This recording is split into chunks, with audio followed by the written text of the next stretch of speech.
I only take people's actions seriously, no longer words. And what do you think the president's actions? And I'll tell you, because I wasn't a Johnny-come-lately to the MAGA train.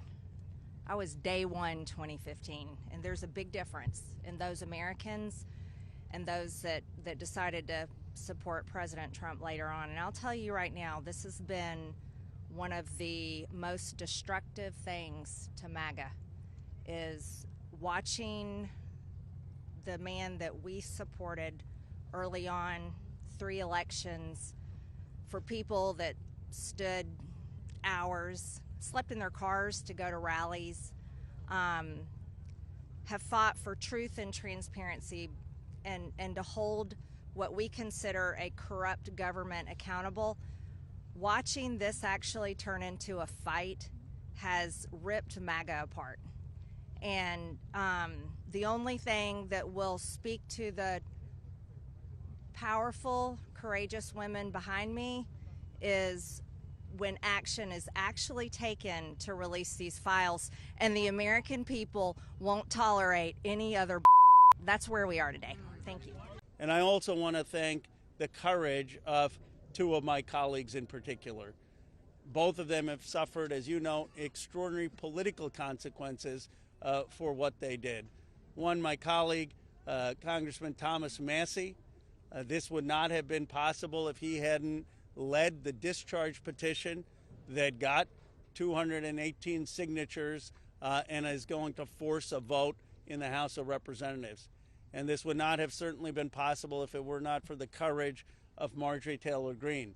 She signed the petition, and I would keep texting Thomas, is she going to drop off? Is she going to drop off? Because there was so much pressure against us, so much attacks against her. But she stood with the survivors. So we had long odds, but we had some brave women on the Republican side. My colleague Marjorie Taylor Greene is one of them, who's here with us today. You cannot even imagine the consequences that they have suffered. My colleague Lauren Boebert and my colleague Nancy Mace, they stood so strong. They put their names on a document in here, and then they were pressured in ways that you cannot even imagine, and they stood strong. And that's why we're here today. And they didn't take us seriously over at the executive branch or in the Senate, because they always thought they could flip one of these women. They could convince them or cajole them or intimidate them into taking their names off of this petition. But they did not succeed. This is a victory for those women and women all over the country today, and I'm just glad to be a part of it. They are not victims. These women have fought the most horrific fight that no woman should have to fight, and they did it by banding together and never giving up. And that's what we did by fighting so hard against the most powerful people in the world, even the President of the United States, in order to make this vote happen today. I was called a traitor by a man that I fought for 6 years for. And I gave him my loyalty for free. I won my first election without his endorsement, beating 8 men in a primary. And I've never owed him anything, but I fought for him for the policies and for America first. And he called me a traitor for standing with these women and refusing to take my name off the discharge petition. Let me tell you what a traitor is. A traitor is an American that serves foreign countries and themselves. A patriot is an American that serves the United States of America and Americans like the women standing behind me. I want to kick this off right, and I want to address Marjorie Taylor Greene, Thomas Massie, and Khanna. I want to express my gratitude for all 3 of you, and I know, Khanna, we spoke earlier.